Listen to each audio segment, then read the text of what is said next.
I already talked to the set, bro. They know. Man, y'all feel like I can duck on Nick? Look, everybody saying yes, bro. Y'all know what it is. What's happening? It's episode 3. We back. We are back. Halftime radio show. Getting it going with my man Biscuit Head Nick. What's going on, boss? Oh, not too much, Uncle JB. Not too much, man. I see you with the little hat, man. Yeah, we changing it up. Yeah. Who is that? What brand is that? Don't worry. That's like Armani. That's what it is. Something like that. Something fancy, huh? Yeah, it's designer. They sponsoring me nowadays. I actually did Walmart stuff. Like this hoodie Walmart, bro.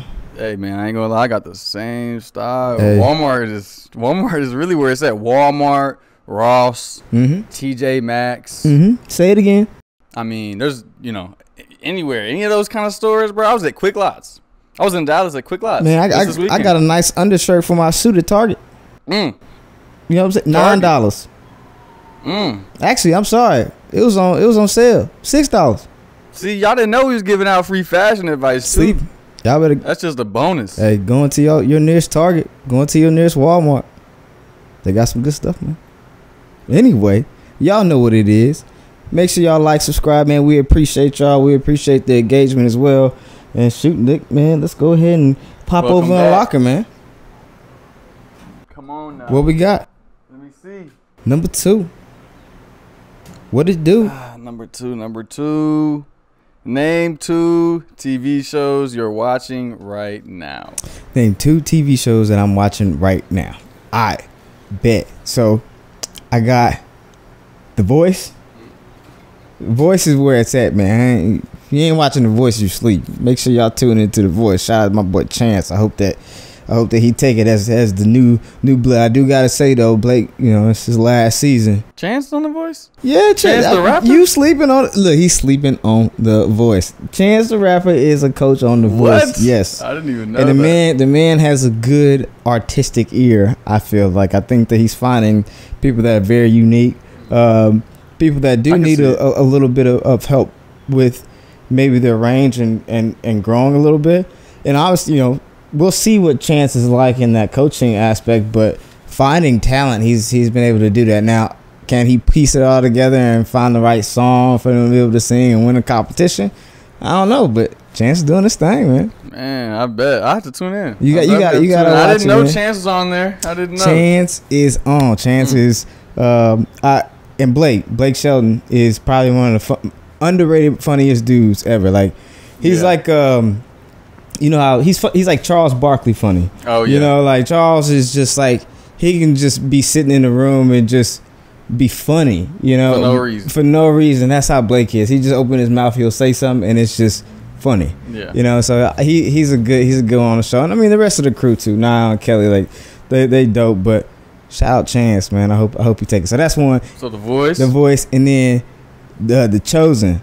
The Chosen is dope. So pretty much it's a story about Jesus, right? Right before he went, or I think they're gonna continue to bring out seasons, hopefully. But it's right before he went into his ministry, right, for the 3 years. He's with the disciples, and it's dope. It brings all the characters to life. You know what I mean? It really do. Like it really shows you like their human element because they're not perfect people, right? You know what I'm saying? And so you find common ground and areas that you relate to some of these characters and from the Bible. You know what I mean? Crazy, which is so cool. Right.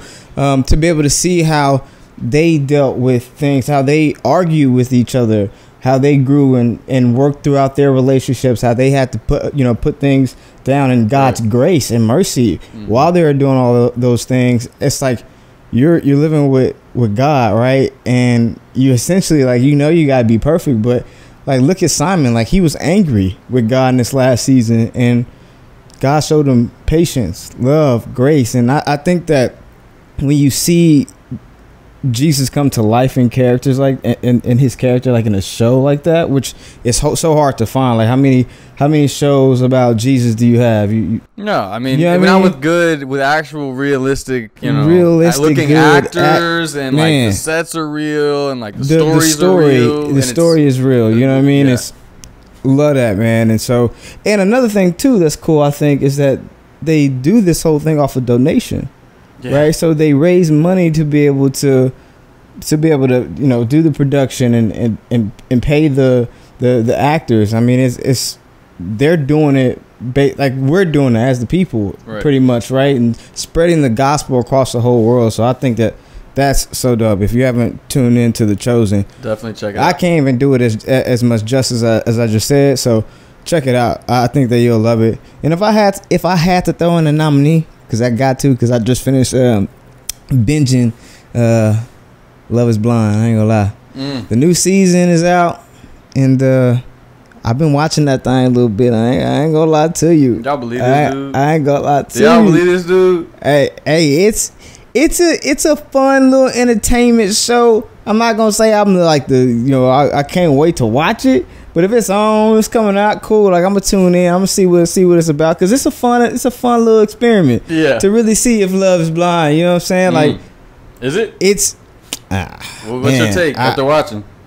I think that it can be, but I think that when people get into the real world, like so many other factors come into play, and it plagues their decision. You know what I mean? Like, you make a decision saying, hey, I fully connect with this person and I'm going to be with this person. Then you get out and you see them, and then maybe you don't like how tall or short they are, or I think in the show, Irina doesn't like, I think his name is Zach, maybe, just because he looks like, he looked like, I'm not going to call him a dweeb, but that's what she thinks, right? And he's a nice dude, maybe he's, kind of rough around the edges in some areas, but we all are, right? Definitely. And it's like, it's an experiment, but it's like, you have so many weeks to get to know each other before you marry one another. I think it's interesting. I only think that maybe a few people can actually do it, like actually really connect with each other, to make that last. Yeah. But I think it's hard, man. I think it's hard, because then you see other people you connected with, like, I could be with that person, and you shouldn't be thinking that, but that's what everybody think. You know what I mean? And it's like, I'm only been talking to this person for 10 days. Maybe I could, I don't know. Maybe I can see what's up with this person instead. It's interesting. That's all I'll say. It's tough. You do that forever, though. You could do that till but I don't know. You think Love Is Blind, though? Have you watched that show? No, I haven't seen it. But I'm gonna say Love Is Blind. It's not, once you get it, once you've given love. Well, yeah. I mean, that's a hard question again. It's both. I see both sides, because I would say once you get it, it should be permanent. But I see people all the time, and some, like, even family. Things happen and it changes. You love that person before, you don't love them anymore. So I don't know. I think it depends on the person. And maybe the type of love that it is. If it's genuine and real, and where it's coming from. Where's the root of the love coming from, right? Because that's going to determine whether it weathers that storm or not. It's going to take a level of maturity too. You know what I mean? And say, like, hey, like this, like, I want to find somebody that fully connects with me. I don't care what they look like. You know what I mean? And nothing like that. I understand nobody's perfect. Yeah, exactly. Like, but like, if I can connect with you on that level, then I should hopefully be able to connect with you on a physical level, because I'm so emotionally connected to you, right? So it's an interesting show. I'm done talking about it, because I'm gonna have to check it out. I don't want people coming to me be like, oh, wait, JB is a big fan of Love Is Blind. I'm not a big fan. I just be tuning in because it's there to watch. Let him lie, you know what I mean? He likes those kind of it's like the little crossword puzzle on the back of a newspaper. Like, it's just there. I'll do it, but it's not right. I'm waiting to get the newspaper so I can do the crossword puzzle. I understand how it is. I'm not really hating, because my show, really not too different from your shows. I just, was thinking about, you say The Voice, right? I'm thinking American Idol, and I think it stacks up to The Voice and wins almost every time, because how can you, look, I'm just going to say this. I'm going to leave it at this. Lionel Richie, Luke Bryan, Katy Perry. I started watching when Simon Cowell left. Lionel Richie, Luke Bryan, Katy Perry. I haven't. I've watched maybe an episode in the past, I don't know, 5-6 years. The stories are amazing. The music obviously is good. It's great. I watched The Voice. It's the best. But see, that's what you're missing out on. The Voice came after American Idol. The Voice is like you. Okay, look, American Idol is the real brand. You buying the Walmart brand. Ain't nothing wrong with the Walmart brand. I get it. So the Walmart brand got great stuff. Like we were just talking earlier. The Voice is Walmart brand. You buying off-brand of the real thing. Like, it's like, yeah, it's as simple as that. He's buying the off-brand. The Voice is the off-brand American Idol. I'll say it plain and clear for everybody out there. It is not an off-brand American Idol. It is a better enhanced version of American Idol. If you stack up the Voice singers against the American Idol singers, I think no shot. Right y'all now, getting blown out the the water. Voice. Oh, please. No way. Oh, we're gonna line Please. up year for year. Not year for. I'm not saying year for year. I'm saying like right now, currently. Are we still blowing y'all out the water over here in American Idol Nation? And like I was saying, so I already gave you the reasons. All right, we're not even gonna go into it because it's simple as that. It really is as simple as Lionel Richie, Luke Bryan, Katy Perry. You know, Chance really made me think about it. That's great. Chance, I love Chance. You know, I think Chance can really do some things, but it's still, you have no star power to match Katy Perry. Give me one. Kelly Clarkson, Katy Perry, Blake Shelton. who likes You picking Luke Bryan over Blake Shelton? Yes, No, you're not. I'm picking Katy Perry over Blake Shelton. No, you're not. You're right. Katie's so funny. You missing out. Lionel Richie. Lionel Richie. Look, man, I get it. American Idol has it's like the nostalgia. It's like Blockbuster. You know what I mean? That's crazy. And the Voice is Netflix. No, bro. You dig what I'm saying? No, it's different stratospheres. It's just different. I cannot do this with you, bro. Like, don't get me wrong. I do like to. I wish I could go back in some of my Blockbuster stores if they're around. I would from time to time, but I'm still gonna turn on my Netflix most of the time. That's just what it is. Like I might tune into some American Idol for dabble in it, but it's about the Voice. This is the Voice. That hurts me. That you would compare Blockbuster, Katy Perry, and American Idol. It just hurts me. I'm not even gonna continue. I can't even go back. I can't even go back and forth with this man. I mean, what even? You know what? My next show is The Last of Us. All right, and I've talked about it before for y'all that are faithful here. You know, it's my show. It's my show. I'm a zombie fanatic, but it's not zombies. It's infected. I got to get that right because they clarified that. Did you see that? Like the next big outbreak or whatever, like CDC is saying it's fungus. Yeah, perfect timing, brother. Last of Us came out. It's fungus. I'm telling you. I'm ready. I played The Last of Us through and through. Okay, the game before the show was a show. So if you really didn't play the game, you don't know it to the level I know it just because you watched the show. Okay, because they mix some things up, but you should watch the show nonetheless. The show is great. The show is great. They really haven't gotten too far into the infected track. I think they're setting it up. So I think it's a great time to go watch it because it's going to be out for a minute. The second season hasn't started. They just finished the first season, so they're producing the second one. But the first one's really kind of setting up characters, and it matches the first game. They actually shortened it, I feel like, a little bit, left some stuff out. The infected wasn't as big a deal. I think they're trying to let people get into the show and the characters before everything starts to get.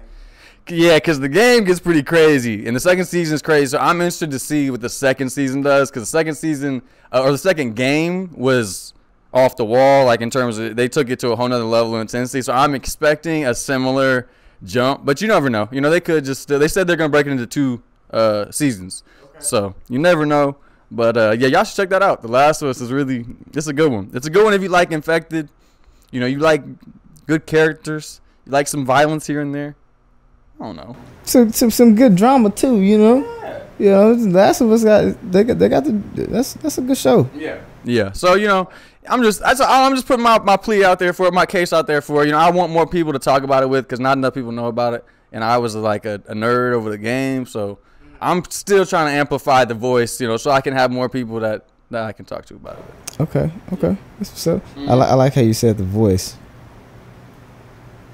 You're trying to amplify the voice. No, I'm trying to amplify the idol, the American Idol. The voice. What we're using right now. Man, the get voice. into the next question. I don't even want to hear this anymore, man. I'm tired of the voice. The Walmart brand of American Idol. You just hate it, bro. You just hate her. Apply hater. Okay, what are your thoughts on CBDC? Hey, I'm gonna have to let you take this because I'm not as big into finance. Look, if you all ever got some finance questions, I want to talk finance, this is your guy. I am just his mere pupil. I have no clue as much as this man, and I'm gonna let you go ahead and take that one, boss, because I got a little thoughts on it, but I'll let you run with it, man. Yeah, man. No, I mean, I think it's important to talk about because there's new developments all the time, especially with where the economy's at, and it's going to affect everybody. So I think a CBDC basically is getting at a digital dollar. What does that stand for exactly? So central bank digital currency, right? And so if you think about it, it implies the name's kind of what the meaning. Central bank digital currency. So it's going to be a digital currency connected to the central bank, right? And so the central bank in America, if you don't know, is the Fed, the Federal Reserve, which they conveniently didn't name as a bank. They just named it Federal Reserve and make it sound like it was federal, but it actually has some other non-associations with the government, but it's a weird relationship. Anyways, long story short, they making the CBDCs, and they're headed that direction, right? So that's kind of a ways off, right? We still have fiat dollars, like just paper money floating around, right? So you can't just tomorrow say, all right, we're gonna go all digital, and everybody just turn in. I think that's what they're trying to do. If essentially, I can't remember where I saw this, but they were saying like with the next outbreak or the next pandemic, and I'm like, wow, we already know that we're about to have another pandemic. Oh, that's crazy. So with that, we're going to put your relief checks into the CBDC, right? And so now you can instantly access or have access to your money versus having to wait 3-4 weeks to get it via mail. And I think there'll only be like those couple options, right? So essentially that's their way to get people onto the digital currency, and then and go from there, which, hey, like that's cool and all, but now you have control over my money. Yeah, you got a lot of access. You're privy to a lot of information. If you're directly linked, your bank account is directly linked to anything, then that's, that always gives you a little level of uncertainty, or just a little, level for pause. You don't want that information out there too much. And, a lot of people don't want the federal government to have all of their information directly, linked to maybe a central bank. But, that's not necessarily where it's at just yet. Right now, I think they just announced on Wednesday, actually, that the Fed Now program, which is a instant payment transmission network basically for the federal government, is going to be going into effect in July, I believe. Or they're going to start, launching it in July. So there's going to be stages for sure, because if you think about how big of a project it's going to be to turn all the money that's paper into digital, or kind of have a system for all the ways of payment and everything. But they're going to start it in July, and it's going to be a 24/7 like instant payment system. So everybody that's connected is going to have that instant access to the Federal Reserve on a kind of direct account to account basis, right? So that's setting the stage and the infrastructure for a central bank digital currency, 5 or 6 years down the road, is last I heard, in terms of a timeline for when it could actually be implemented. And that's why you see people like Ron DeSantis and I think, the Florida governor, politician, yep. Right? Isn't he the governor? Anyways, he's suing. He's making a lawsuit over it, and talking about politically about how they don't want digital currencies and central bank digital currencies, and he's kind of gone. That's part of his platform right now, is what he's pushing. So him and Ted Cruz both. Ted Cruz in Texas is trying to sue legislation to ban central bank digital currencies in Texas. So people are kind of worried about it, and I can understand, but at the same time, I guess you just gotta see where it's going, because it's not like happened overnight yet. They're still setting up a payment network, and I do agree to an extent, like a 24/7 payment network that's instant is a good thing for most people. It'll speed up those transactions. It'll get you your money, overnight, right? Or the day of, as opposed to having to wait, till 2 business days. And right, if it's Friday, you don't know if you'll get it till Monday. Like that stuff should be gone, because it should be an instant payment network. But after that, right, once you have everybody connected to the bank on an account level, all the banks connected to the Fed on an account level, that's when you can move to central bank digital currencies and issue a currency that is also tied back to the bank, right? Because now everyone's already on the system. The players in the room, right? So you can issue this digital dollar basically, and have eyes on it all the way through the process. So that's the long game of it. But yeah, man, it's crazy. It's crazy that they're talking about that in 2023. And that's across the whole world too, right? Yeah, that's the United States talking about central bank digital currencies, but you got already other places, or China, Russia, like France, like Canada, I think, right? Like Lots is changing for the dollar. Lots changing. Yeah, I was about to say lots changing for the American dollar, which is crazy to think about. But yeah, we'll see how it all shakes loose, man. Because I want to say like, but the American dollar is like technically like worth 80 cents right now, like insane. Comparatively, and it's gonna be, they're gonna the West is gonna really unite. It seems like, or the East, I should say, rather the East. Excuse me, the East is gonna really unite in terms of economically. At this point, we ain't got no seat at the table right now. They're already also in the table, but they have yet to really implement economic. They've had the sanctions and they've done stuff behind the scenes, but my understanding is that around the same time that the Fed Now system is going to be going into place, there's countries in BRICS or in that group of countries that have united that are going to implement their own central bank digital currency, are going to rely on yuan or on other means. XRP has been floated out there. That's another it's another basically decentralized token that is thought of to be maybe used as a central bank digital currency kind of fill in for those countries as a means of transferring money from one currency to the other currency, right? And have a central means of translating that. And so that's kind of what's thought of in the West and or in the East, and including I saw a video not too long ago of a president in Africa talking about how if you have dollars, like literally saying if you have dollars, I would do something with them in the next 4 weeks, is how I put it, basically, because soon dollars won't be worth anything over here. It's basically exactly what he said. I mean, and so you can go find moving to China's currency, right? And so anybody who's used to being in the United States and being, I'm just going to go overseas and I'm going to go be wealthy, or I'm going to go do this, you're going to be surprised if you go to those Eastern nations and the United States dollars is actually not just worth less, it's worthless, because they don't want it at all. Right? And that's going to be a big dynamic change, not only just when you travel, but on the way our currency floats around and carries value within the system, right? So there's a lot to unpack there, but it'll be interesting to watch it unfold. Crazy.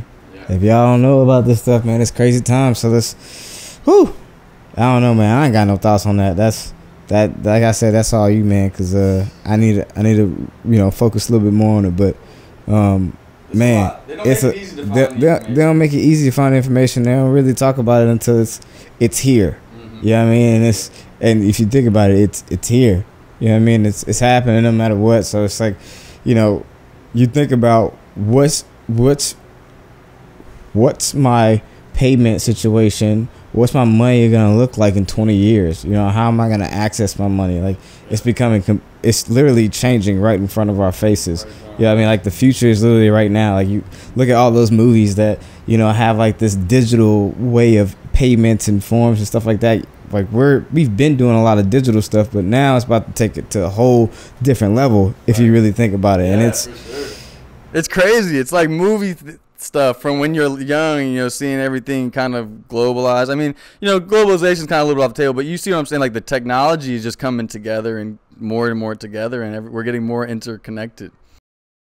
Wow, man. Well, let's my brain about to explode, so let's go ahead and jump to another topic. What did you hit the last time? I did number 3, man. 3, so I got 1 and 4. You got 1 and 4. We got 1 and 4. We went up high. What we got? Since I'm taller than you, I didn't want to make you have to reach. Oh, is that what it is? Nick got jokes today. How did you become fearless, JB? I don't know how you did that as such a small man, but just play it. Y'all heard of David? Yeah. Yeah, he was little, right? David was a small man. Talk to him. And what he do? Took down. He slayed that big man Goliath. Big you man. Feel me? 10 feet tall. You feel me? With a slingshot and some rocks. Mm-hmm. Crazy. Yeah, boy. So you can't hit on the small ones. Big things come in small packages. Boom. Oh Lord. But nah, man. Like, how did I become fearless? That's a good question, man. I think, man, just off rip. Honestly, man, I wasn't afraid to raise my hand. I think a lot of times.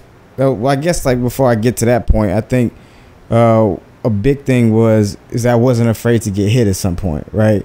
It's just like a boxer, man. Like, if you want to be able to knock somebody out, you got to be able to get close to them. You got to possibly take punishment. You gotta possibly take hits. You can't run from that. You know what I'm saying? You gotta stand square and face your fear in a way, or face whatever you're trying to go for. And I think when I was at one point when I was really trying to take control back over my life and retake territory, what I had to understand is that I needed to prepare myself in every situation I am, be as thorough as possible, so that whenever the opportunity comes, I'm prepared to be able to raise my hand, right? And so, like, for me at work, you know, take that for example. I didn't know really anything when I first started my field, like, and that's like most of my jobs. I didn't really know anything. Like Harley Davidson, when I was selling Harleys, I didn't know anything, right? So it was like, you know, I didn't know what this bike was, what that bike was. I didn't know the history of Harley Davidson. I had to teach myself. I had to sell, right? So yeah. I had to prepare myself and be able to, you know, ask questions. And a lot of times people don't like to ask questions. No. It's a vulnerable state to be in. It's a vulnerable state to be in. But to me, that's how you face your fear in a way. It's by raising your hand and asking questions, saying, hey, you know what? And kind of being vulnerable in a way and saying, hey, I don't know the answer really, so can you help me learn? You know what I mean? And if they're not willing to help you learn, you still be willing to take that lick and go find it somewhere else, right? Not to get discouraged. Yeah, not to get discouraged because so-and-so, oh, how do you not know this? And they make fun of it. It's all good. That's fine. You don't got to help me out. That's cool. Just understand that whenever I do figure it out, I do get there, like, you're going to be asking for my help, and I ain't going to really be able to hear you. You feel me? But no, I mean, honestly, though, it's like I think raising my hand was the biggest thing that helped me become fearless. It helped me know that I was ready to take opportunity whenever the opportunity. I was getting myself out there. Right. You know, I wanted the world to know who I was and what I was capable of in my said, you know, jobs at the time. So I made myself get out there. I made myself get in front of people. I made myself be prevalent in front of everybody. And then opportunities came to me quicker than other people. And it wasn't because I was necessarily better than them. It was because I was working. I was doing the work. I was asking questions. I was figuring things out. So now whenever I get put in a situation, I'm prepared because I checked every single box. I was as thorough as possible. You know what I mean? And I think that's honestly one ways that really helped me to become like fearless, man. Like, I can take on anything. It's like, you know, Christ strengthens me. You know what I mean? I don't fear anything because I have fear of my Father. And if my Father is in control of everything, if Jesus has gone before me and has conquered death, then what should I be afraid of? I couldn't tell you. Absolutely nothing. Right. And so I think, yeah, you know, if you don't have the fear of God, I'm not saying all people, because some people don't believe in God and they're fearless people. Yeah. You know what I mean? Right, for sure. But for me, the way I look at it is that you can find yourself being fearful of things if you don't have that faith in God, right? And having faith in God is also having a fear of God, right? Mm-hmm. And so, and that's not like a like bow down to me, fear me type of fear. No, that's just understanding that He is the creator of all things. He is the creator of the universe. You know what I mean? He is the you know, the Alpha and the Omega, right? So in a way, it's like an awe. Yeah, I'm nothing to Him, right? So I fear that. I fear running into the temple and burning up like Aaron's sons, right? Like I fear that. So it's like, you know, I'm getting a little off topic, but that's just, I don't know. I'm not scared of anything else. Right. Well, when you're afraid of that, if that's what you're thinking of, I'm you know, that's what makes me fearful. Then stepping into what we have to do on a day-to-day basis in the world we live in right now is nothing. You know what I'm saying? You know, it's a walk in the park compared to what some of the people in the Bible have done. Right. So if you believe in, you know, your God is the same God who's walked people through the lion's den and, you know what I'm saying, kept people in fire, alive through fire, right? You know, like, assisted David against Goliath. You feel me? Yeah. No, absolutely, man. And so like that's I don't have fear of, you know, tomorrow, because God gonna take care of that. You know what I mean? I don't got fear of today because God gonna take care of that. All I gotta do is work. Now I will say, I do have fear still. I'm fearless, but I still do have fear. but I have fear in the things that I can't control, right? I fear that, you know, that one day I'm gonna lose like a family member, right? I can't control that. What do you do with that fear? I pray. You know what I mean? I give it to God. He's in control of all things. So if I know that, then I know it's still everything's gonna be okay when that do happen still, because they're gonna be in His embrace. You know what I'm saying? Not the world's embrace. Right. Just better, way better. Even though my emotions is gonna be broken at that time, you know, I'll be able to heal from that. Take solace in that, right? And the fact that you know they in a better. He's still gonna be with me regardless of whatever happens. And even though some bad things may happen, you know, we all have our ups and we all have our downs. You know what I mean? I can't focus on that. The only thing I can focus on is the work, and be fearless in today and move into in the world with swag. You know, swag for Jesus in a way. You know, like I'm confident in what I do. You know, and so I think that's just helped me, man. Like I can't focus on the things I can't control. Yeah. You know? And so if I can't focus on it and I can't control it, then really the fear is nullified. You feel what I'm saying? Why worry about it? Right? You always get told, you know, athletes, control what you can control. Exactly. And that applies to life so great. It applies to life so great. But yeah, man, that's me, bro. So what about you, man? I think mine, you know, is gradual. I think, you know, going through situations and, you know, surviving situations where you don't think in the moment maybe you're going to make it out of this situation, or you don't know how you're going to get through this situation, and then being brought through those situations, right? And you do that time and time again, and eventually you're like, all right, so if I know that even when the worst of me, you know, when I really jack it up, somebody's still walking me through it, you know, and he's still walking me through it in that way, like there's still somebody protecting me, you know, knowing that it just kind of starts, it slowly like changes the way you think, you know, as you continue to see yourself be brought through when you know you were wrong and you don't deserve to be here, right? You know, and that's kind of the approach that I take with every day is, you know, and coming up with a grateful heart, being like, you know, I'm thankful that I woke up this morning, right? Even just starting at that and being grateful, you know, and bowing to something greater in my mind helps me to be fearless, in the way that I can give that over to you. Like, I haven't gotten myself this far. I may look like I've gotten myself this far. I may have done all these things and you know, made all these plays and got this job, and I get paid this and whatnot. But at the same time, I haven't gotten me this far. I haven't done any of these things. I didn't line any of these opportunities up. I didn't create my own situation. I didn't put the people in my life to help me get through these things. Like, you know, so knowing that, you just, like you said, you control what you can control, and you focus on that because, okay, I've now seen, you know, time and time again, if I just do that, the rest of it's going to work out regardless, right? You know, I don't actually have to worry about all that stuff. It's going to work how it's supposed to work, you know, for the good of whatever the plan is, for whatever God's plan is or intent is for this situation, right? And so when you coming into it like that, it's really hard, you know, to be fearful, because it's more of like an adventure. You know, somebody's walking you through this for a purpose. And if that purpose is the end, you know, then there's, again, a purpose for that. Right. And so you still don't even go to fear that, because, you know, it's going to happen eventually. And, you know, I don't know when that's going to come. And I would like to think it's going to be a ways out, which is why, again, I'm not fearful of my everyday these days, because I know that whatever's set coming up, you know, I still got probably some real work to do down the line.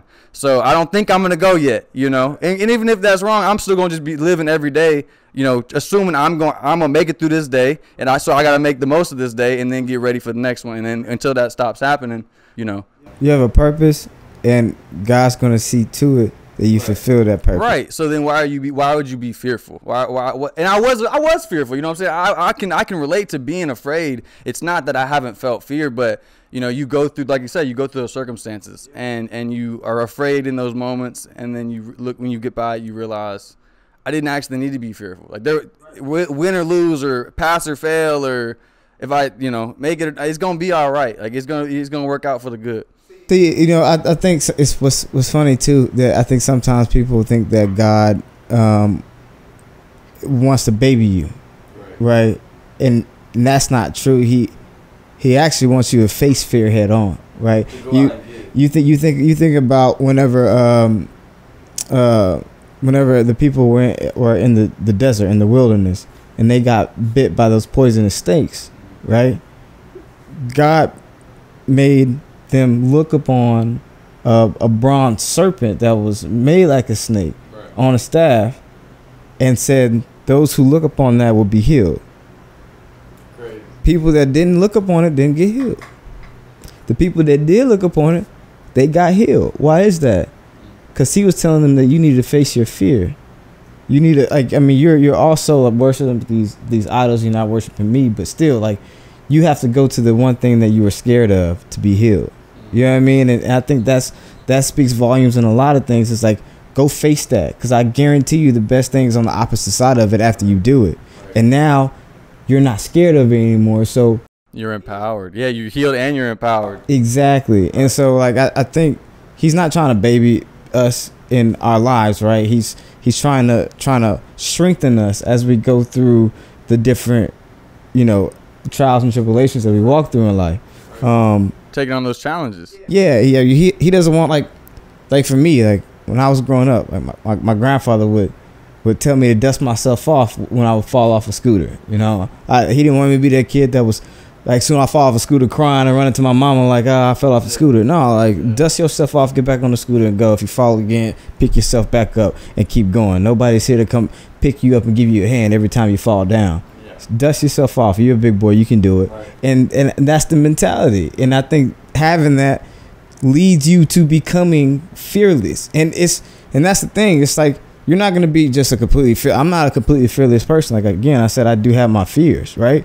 But in the things that I can control, if I do have a fear in it, I'm going to attack it, nullify it, and be healed from it. I'm not going to have that fear no more. As opposed to avoiding it, procrastinating on it. Exactly. The only other fear that I'm really not going to get over right now is clowns. I'm with you. I'm with you. I'm not going to no haunted house to get over my fear right now. I'll do that whenever my kids want to start doing that. I'll be a grown man, so I'll be able to hopefully handle myself a little bit more. But right now, I know that's not my purpose to fix that right now. I'll focus on other fears that I'm doing a really good job with. But the clowns, One of the boys said he saw a clown the other day on the road.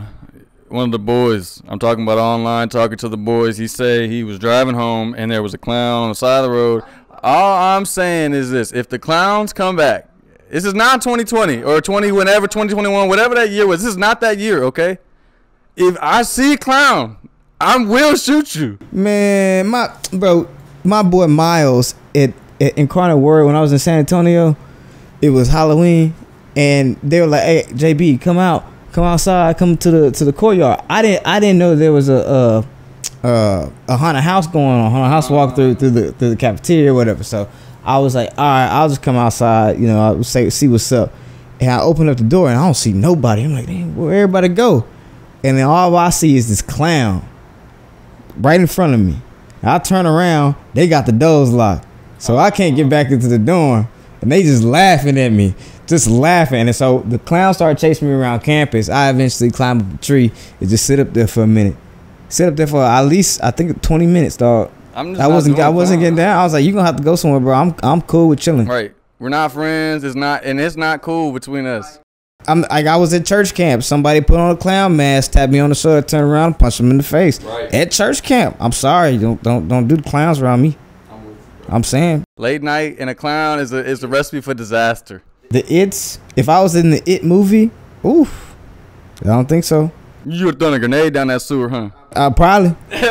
For real, rocket launcher or something, got a shotgun. Right. Now if you ate my kids' arm, I'm coming back with something ballistic. I'm not going down no drain to play with nobody. Right. You can't give me nothing. Right. Mama! There's a clown in the sewer. We're going to have to blow this thing up. I don't think so. Yeah. Anyway, man, let's go ahead and get into the last one. Which one is it? You want to hit number 4? Yeah, I am a little short. Hey, man, look, don't make fun of me, man. So I gave him number 4 so y'all could see him stretch into that. Yeah, okay. All right. Our number one seeds worse than previous years, or is the field catching up in March Madness? Ooh, that is a good one. That's a good one because I think the field is catching up.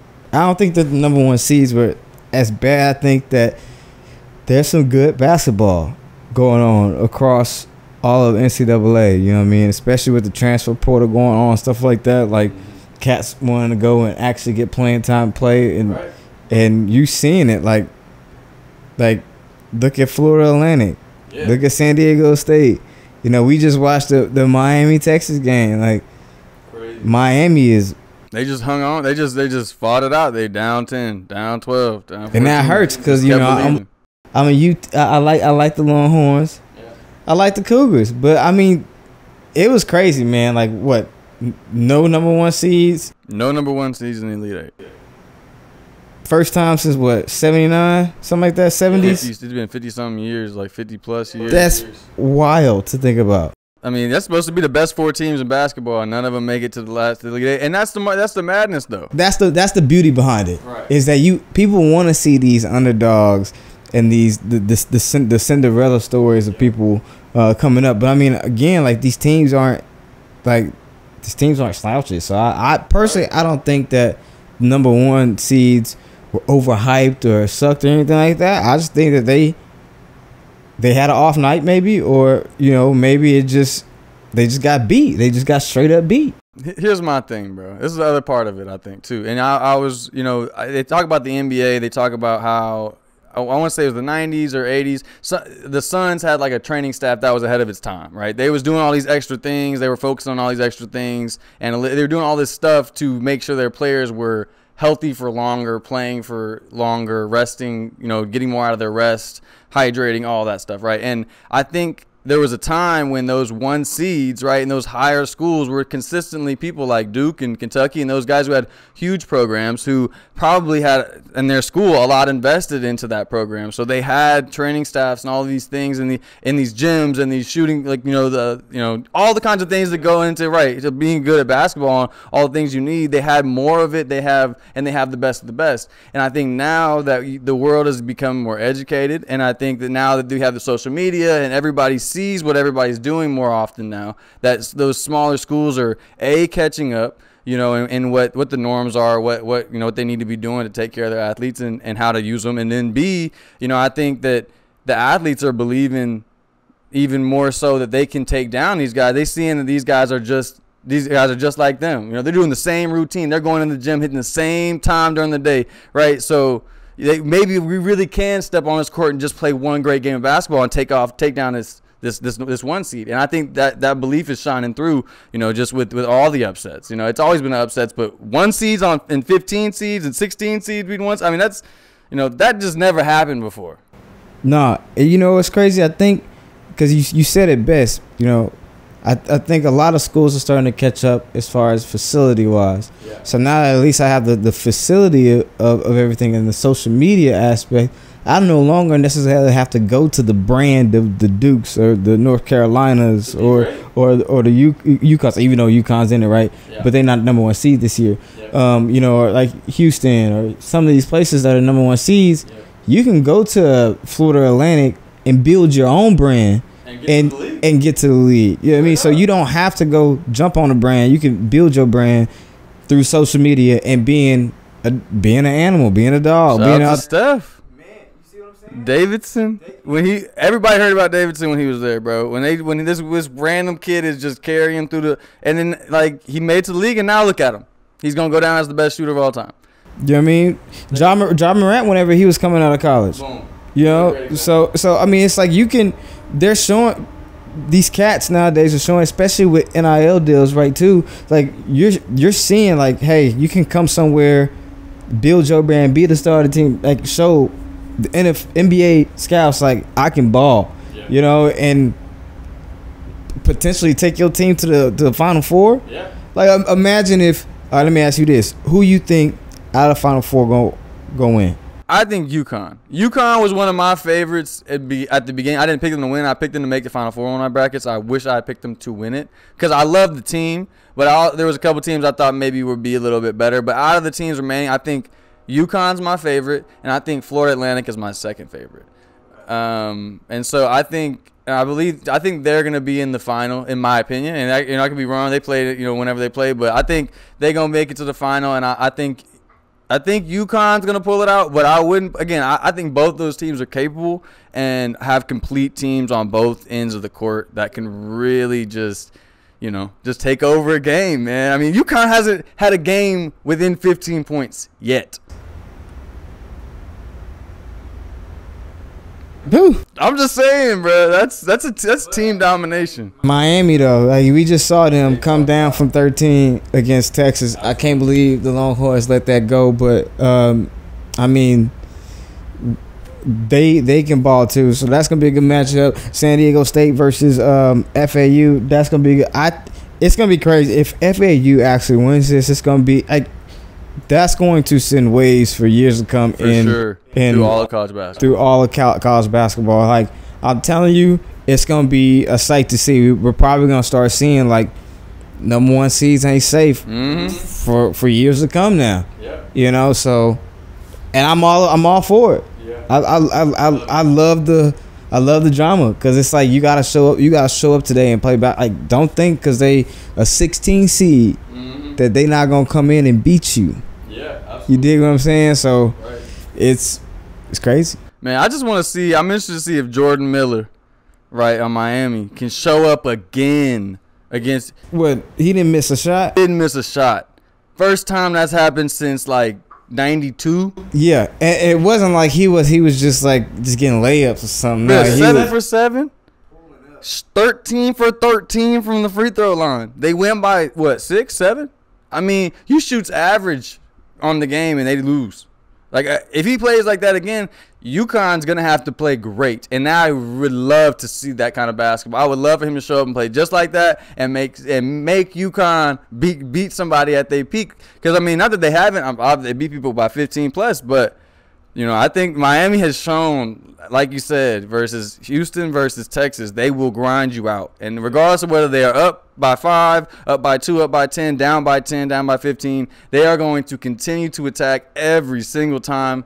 And they just going to trust that at the end of the game, they're going to be in it. Exactly. And they have, like, again, you talk about the Miller kid, like, he talked about how you felt last year. You got kids that have experience, that have the want, the drive. They were so close. They were so close. And now they're here again, so it's like we got to finish the job more or less, So I think that is going to be a really good game. Like, it's gonna be a lit Final Four this year because it's so out the norm. It's so different, right? You're going to really have, fan bases that besides UConn, Miami a little bit, but besides UConn, like, what basketball history really do y'all got? Like San Diego State, sure, like Kawhi, right? Like, I get it, right? Like, but not like UConn. But not like UConn, right? Not like a Duke or none of those schools. So that's super tight, man. I'm pumped. What do you think? Since we on college basketball, and we could wrap here. Where you think Bronny gonna go? Sheesh, Bronny, man. You think he gonna go to Ohio State and ball out? I do. I think he's his daddy's son. I think he likes that a little bit. So I mean, I could see him for sure. I could see him not too, but I think at this point, from what I've seen, the most likely is Ohio State. I think that Brian would be excited about that. But what if he goes in and takes that team to the Final Four? Then he's gonna show that everybody that he's everything he's supposed to be. Yeah, and that's, again, like, especially if you think about it, if you like one of these kids that just like, hey, I need to go to college for 1 year and then go to the NBA, you don't want to go to a team that's stacked, because now you're saying the percentage of you having the ball, or is less, because you got to share it more, which is fine. You can show that you can work within the system and the team, but you also want to be able to show that I can be that man to be able to get paid that bag and do my thing. So I think it's gonna be interesting, man. I really don't know too much about Ohio State basketball team, but if he decides to go there or even somewhere in California, I don't know. We'll see. Like you said, it forces competition though. He can play though. I know a lot of people hate on him because he LeBron's son, but that he jumping out the gym, and again he a kid, man. Like, it's gonna be interesting to see if he can elevate the players around him the way his dad can. I think that's gonna be the tell. Because that Final Four appearance you're talking about, that if he could pull that off, that will require him to do that. because he's not. He could be. Again, he could evolve his game. You know, I'm not saying he can't, but from what I've seen, he's not the. I'm gonna go out and just will us to a win by putting up 45, 50 points. Sure, maybe he's capable of that, like LeBron was, but he don't. I don't think he has to, because LeBron didn't do that when he went to the NBA. Yeah, sure, he was doing it in high school, but LeBron went to the college basketball for a year, he would have easily won probably the championship. I think so. But I still think that he would have played his game like 20, 10 and 8 or something like that, right? Like he would have been. And I think if Bronny can show up and say, hey, I'm gonna drop 25. And maybe get like 10 assists, right? I think that might be. Well, that's not to me gonna get him into the Final Four. That's gonna be interesting to me, because what's gonna get him there is playing that way and being that leader. I think that would get him there. You think the 25 and 10 will get him there just by itself? Well, I mean, if you got other, you make sure you got like some pieces around you that can play right, but also Bronny's a good defensive kid, man. So I think he's gonna bring energy out in a lot of ways within the game, especially the game within the game, right? The mental game too, because in a way, like, yeah, you're gonna have people gunning for you because you LeBron's son, but if you show up and you ball, that also puts a little fear into people as well. Like, damn, I'm going against Bronny now. Like, you know what I'm saying? So it can either go one or two ways. Yeah. So I think depending on how he matures and grows into it, I think he has all the potential in the world, especially if he continues to grow. Yeah. So, yes, sky's the limit. He's LeBron's son. He got all the potential in the world. I do still think I'm standing by my projection that Bryce is going to be nastier. He going to be the best. Tell me why the man is bringing the goggles back with some swag. I've never seen somebody look swaggier in the goggles. I love it. I've never seen it. It's crazy. Like, the youngest son, for some reason. The youngest is always, I was the youngest, so always the best. You dig what I'm saying? But thank y'all for tuning in, man. Make sure y'all like, subscribe, and share this thing for your boys. Uncle JB and Biscuit Head Nick. We out. We out. Yeah.